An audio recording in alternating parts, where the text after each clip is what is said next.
I'm Stephen Foskett, organizer of Tech Field Day and Gestalt IT, and this is the On-Premise IT Roundtable podcast.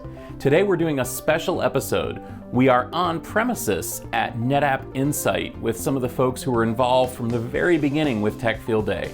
However, the premise of this week's episode is perhaps not as controversial as you're used to. Basically, we're reminiscing about the start of Tech Field Day. The reason we're doing that is because this month, November 2019, marks the 10th anniversary of both Gestalt IT and Tech Field Day. So we're going to talk a little bit about where it came from and what it was like starting it and getting involved in it from the very beginning. Tune in next time. We'll be back on premise with another controversial subject recorded live on premises. Thanks for joining us. I'm Stephen Foskett, organizer of Tech Field Day and Gestalt IT, and we are here at NetApp Insight in 2019. But I actually gathered these guys around me because they were involved back in 2009, 10 years ago, in the creation of Tech Field Day. So here at the table, we've got Ray Lucchese, we've got the inevitable Greg Neerman, and we've got the ineffable Chris Evans. And so all of us, I think all of us were at the, you weren't at the HP Storage Day, but so Ray and Greg, you guys were at the HP Storage Day, and then a couple of us got to talking at that thing, and we said, what if we had a different kind of event? And I remember being on the plane ride home to Cleveland, sitting right next to you, and you were like, what if we did ... Exactly, and that's, so I mean, like, Ray, had you been to a lot of events like that? No, it was very unusual to be invited, and I just started blogging probably 4 or 5 years ago prior to that, and Calvin invited me to the event because I was a storage blogger and interested in the HP products and portfolio at the time, and it was great to see all the executives there have a free reign kind of conversation to some extent, free range, I guess, conversation with them, and to have a lot of that be recorded and be available online was pretty radical at the time. So from that perspective, it was great to hear the technology, and B, it was great to get the exposure. Well, I'm not sure it was recorded. Wasn't it recorded? I don't think it was. I think you did. The HP one? Yeah, the HP one. Oh, okay. So it wasn't recorded. Yeah, Yeah, my understanding is that they didn't record it because that was actually probably the biggest thing that we missed when we decided on making Tech Field Day. So I had a video crew there, but we didn't post the videos by default. We didn't live stream them because there was really no live streaming on the internet at that point. But but we didn't actually publish the videos. We're old. There was a lot of, it seemed like there was a lot of media equipment there and stuff like that. They were taking a lot of photographs and stuff like that, but they just didn't do a live recording, I guess. Yeah, I'm not sure if they recorded it. I guess we'll have to talk to Calvin. Yeah, we'll have to. It's probably in some HPE object store someplace, being maintained forever.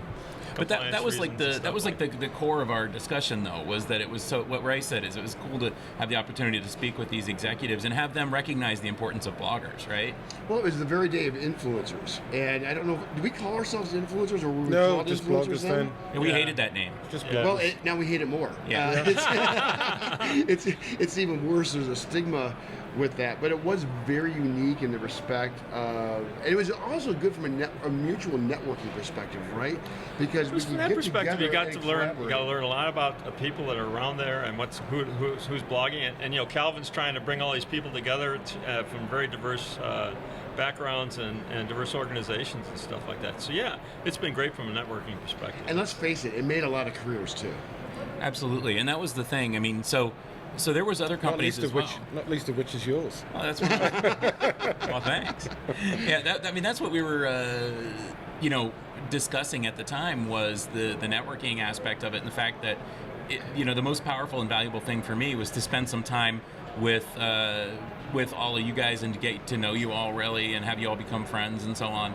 And there were other companies doing it as well. I mean, I remember at the same time, I went to a Dell one and I went to an EMC one that same year. Huh. I guess you weren't invited, Ray. I wasn't. I didn't make the cut for some reason. Why wouldn't I make the cut? But then again, who knows? It was in a storage one. It was like there was like a Dell was server kind of thing, and there was an HP. Oh, there was an HP Blades one. I went to that one. Yeah, lots of Blade stuff. Yeah. And so after the event, Neerman and I we sat on the plane and we talked about it the whole way back to Cleveland. No way. Everybody was glaring at us. And that was on the plane. gestation of Tech Field Day and all that stuff. I said, "There's no way this is going to work." I'm kidding. No, but it basically was taking what these little pieces, parts that other people were doing, and pulling it together to where it was cohesive, and there was actually a strategy to that level of engagement. Yeah. I think also having different vendors. You know, when you're seeing one vendor stand up, it could end up being just them marketing to you, whereas different vendors turning up and actually presenting similar but different subjects. I think that is a real difference. But not to go negative, but I remember the first 2 tech field days, and by the end of it, I'm like, Stephen, I am burned out. I mean, we were going from 6 in the morning to 8, 9, 10 o'clock at night. Stephen's a taskmaster, man. He won't let us sleep. Yeah. He won't let us party or anything like that. The challenge was if it wasn't your full-time job and you had another full-time job and you still had emails and other things to reply to, I was like, holy crap. I mean, there's like no break. This is like nonstop. And I had to, after the second one, I had to pull out the white flag and surrender. Really? Not because it You wasn't... could do that with them? They never allowed us to do that sort of stuff. Not allowed to leave. No, you got to Claire, do what I say. Claire's a taskmaster, man. Yeah, I remember she used to. I remember she banged on somebody's door one morning. Like, trying to wake them up. It's time to get up. This was like 4 o'clock in the morning for the 7 o'clock presentation. But that's where recording the videos and having the videos afterwards is invaluable. And that's, it's got multiple purposes, one of which is it allows you to go back and understand what you've been presented at without having to take tons and tons of notes. But obviously the main benefit being for everybody else who's watching. Yeah, and that was like a big thing. So, but back to what you said about the multiple vendors, because that was a big thing. Because I felt kind of weird. I felt kind of used being at HP's event and having only HP, and it was like dinner with HP and breakfast with HP and all day long with HP, and I was really worried about how that would reflect, reputation-wise. Yeah, it appears to be like just broadcast marketing otherwise. Yeah. So at least, even if you might even discuss the same subjects, although I don't know whether you've done that, whether you've done like data protection, primary storage, network stuff. I know you do networking ones, dedicated networking ones, but whether you've done themes where you could say, here's 3 vendors over the course of the event and 3 different ways of seeing data protection. In fact, you have done that. So that gives a good contrast, actually. We try not to do that because we don't want it to be a shootout between the vendors. Like, I wouldn't want to do like object storage field day and have like all the object storage companies come in and say, wow, we're better than them. But yeah, it has been one of those things where... Yeah, that sounds right. Chris is going to start his own tech field day. It's going to be deathmatch field day. We kind of did that because we did the symposium events that kind of started and then ended, because those were supposed to be topical. But I just didn't like that didn't work doing that well. Yeah. But so Chris, how did so you and I had been working together on Gestalt IT before field day? Yes. I can't honestly remember. I'm trying to think back to what was going on at the time. And I struggle to remember how the whole thing came together, to be honest. Well, I have the original email. Do you? Yeah. Oh my goodness. Yeah, so 2008, I basically emailed like Greg Farrow, Chris Evans, Martin Glassboro, Rich Bramley. Was Devang part of that? Yeah, Yes. Devang. Yeah. And I said, I can't like just talk about storage. Like, I need to learn about other parts of IT, and we need to all get together. And so we were kind of doing these like group discussions that led to blog posts. Wow. I honestly, I'm really trying to think hard about what it was like, but I can't remember. Amazing what happens when terrible, you get isn't it? old and stuff like that. I'm gonna have to go look at the email trail. Yeah, so we started it. Yeah, that was the end of 2008. Wow. And then in 2009 we did the HP day, and then literally 4 days after. So I talked to Nirman on the plane. I, called up some of the vendor folks like Mark Farley, who was at 3PAR. Yeah.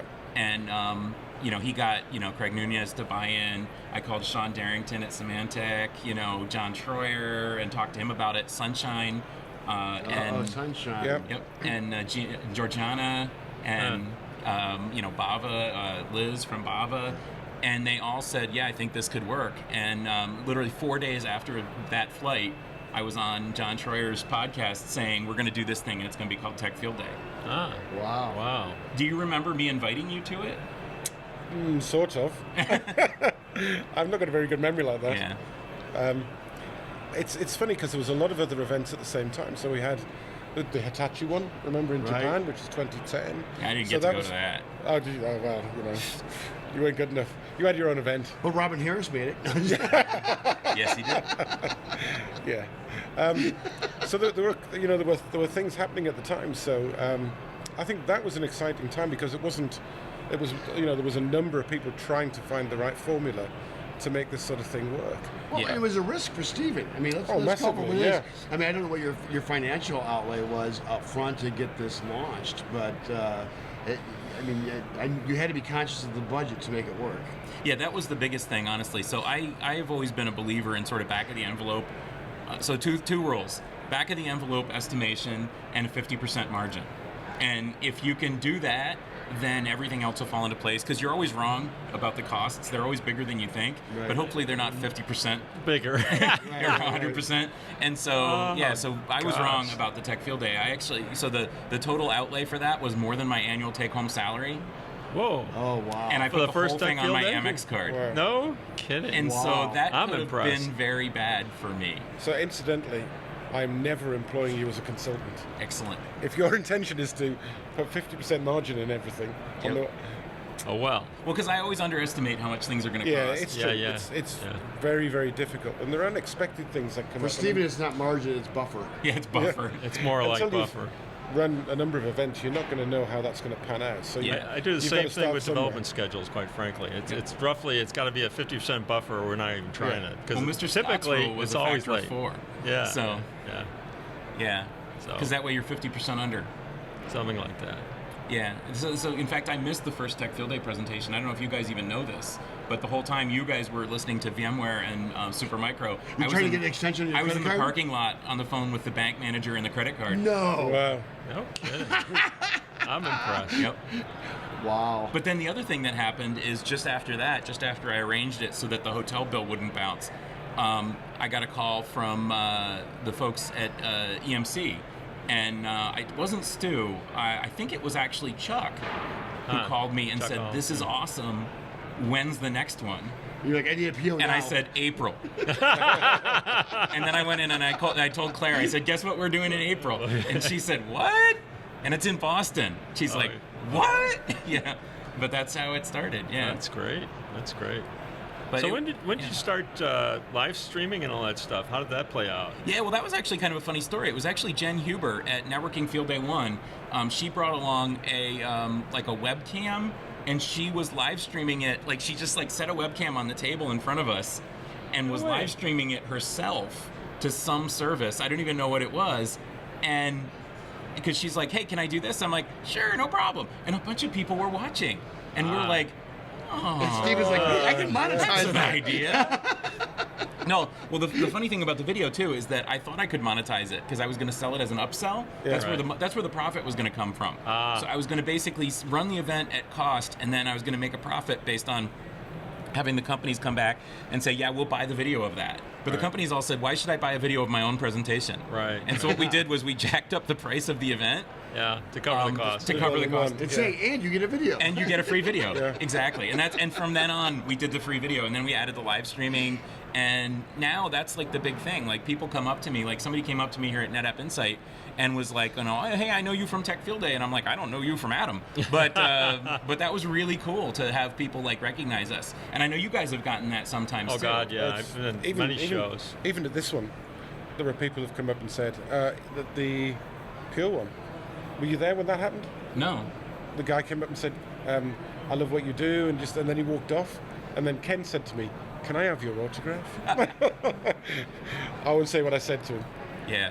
but if you're watching, Ken, Yeah, I'm watching you. So But it happens all the time, and it's It really does, at these unnerving sort of to shows begin and stuff with. like that. But it's really positive because it shows you that there is a big audience out there who watch this stuff and listen and really actually go and look and find out who you are. You know. Sometimes I feel like a rock star with gurus and stuff like, people following me and stuff like that. But yeah, it's impressive. I'll come around this show and people come up to me and thanking me for being on Tech Field Day, and I learned a lot from your presentation, your questions at these sorts of events and that sort of stuff. Yeah, and that's, the coolest thing is that people, Tech Field Day couldn't happen without the delegates around the table. And the coolest thing that happens is people say, I felt like I was at the table. I felt like these people are asking the questions I would have asked. Yeah. And I think that's the thing that makes it legit. In fact, we even told the video team at one time, we told them to dial down the professionalism because they were just too slick, and they were kind of cutting out the delegates and cutting out the wires and cutting out the coffee cups, and I was like, no, we kind of want it to look real, a little bit of Right. because otherwise it just doesn't feel legit, and that's really cool. So it's worked out. I mean, what do you think? Any? I've got a question. Yeah. So, how many of the companies that we saw day one are still in existence? Number two, how many of those companies have gone on to be much bigger successes over the years? Well, day one, I mean, so the first Tech Field Day event, the only company that still exists in its original form is VMware. Yeah. They had already been bought by EMC. You know, they're still owned by Dell EMC, and they're still pretty much the same VMware. Yep. I mean, Troyer has moved on, but overall the product is the same, company is the same. Symantec was there, and then they changed pretty dramatically, and the products have shifted and so on. So they're not exactly the same, though the logo is the same. But pretty much all the rest of the companies. Yeah. I mean, Supermicro was. Seago got acquired. Yeah, Seago got acquired. Who was the compression? Yeah, got acquired Ocarina by, Networks Ocarina got acquired by Dell. Acquired by Dell. Yeah. Yeah, 3PAR is now obviously HPE Primera. You know, so 3PAR, like the technology is still there, but the company is gone. And that's one of those things you look back on it and you're like, wow, so much of this stuff has changed, and yet we're still here. Okay, next question then. How many companies launched at Tech Field Day? I actually looked that up a couple years ago, and the number was like over 20. Was Drobo in including there? some big ones, not Drobo, but some big ones like Zerto, Nutanix, Pure Storage, Nimble Storage. Never heard of them. Never heard of those guys. Yeah. There was a bunch of companies like that their first public presentation or that it was coordinated with their launch. Yeah. Zerto actually launched or gave us a presentation before their public launch, and then we held it under embargo for a couple of weeks. Right. And actually, like 5 years ago, I actually thought of putting together like a Tech Field Day index fund, not like as a joke. Like, what if I had put $1,000 like a VC into each of these companies when they went public? Well, see, now because there's been a bunch of public Yeah. companies too. So any other questions or thoughts or? I guess the obvious one has to be, what happens over the next 10 years? What can you do to innovate or change to keep holographic progress with quantum the way that computing. social media... Quantum computing field day. No, VR headsets, Tech Field. So everybody in the world can be at Tech Field Day. So asking questions. That's not exactly what I was saying. I wasn't thinking of something as obtuse as that. I was thinking about how do you keep it relevant going forward? yeah, and well, one of the things we're doing is we're adding different topics, and we're actually thinking of adding some new topics next year. I won't say which, but we're thinking of looking at some new topics, because topics do come and go, like the wireless field day. Yeah. And frankly, I mean, I hate to say it as a storage guy, but I mean, storage field day, we probably don't need 2 or 3 storage field day events a year. We probably only need 1, because the industry is smaller. But maybe we need an AI field day. Oh, God, like we yes, added a cloud absolutely. field day. Yeah. And of course, there's a subtitle in all of our things. They're all enterprise. Right. So it's not like networking field day, like Linksys routers, right? It's enterprise networking field day, and it's enterprise mobility and enterprise I storage. think you need a containers field day. I don't think so. You're missing a big. But there should be a DevOps or a CI/CD like or maybe it's a cloud spin-off or app something. ecosystem type. Exactly. There's, So we did there's the lots cloud of those field things, day. Yeah, and that's I think that the thing. But I mean, frankly, the other thing is that right from the beginning, like people have been saying, like you should go big. You should do like whiskey field day and all this kind of stuff. That's not what we're doing. I never wanted to do that, and we don't need to be huge. We don't need to have 50 events in 50 different topics and something going on, 2 things going on every week, because I just want to live in it. Yeah. And I think that's the most important thing, is that we are able to continue to do this as long as it's fun. Blockchain field day. You heard it here first. I heard blockchain is going to be the future.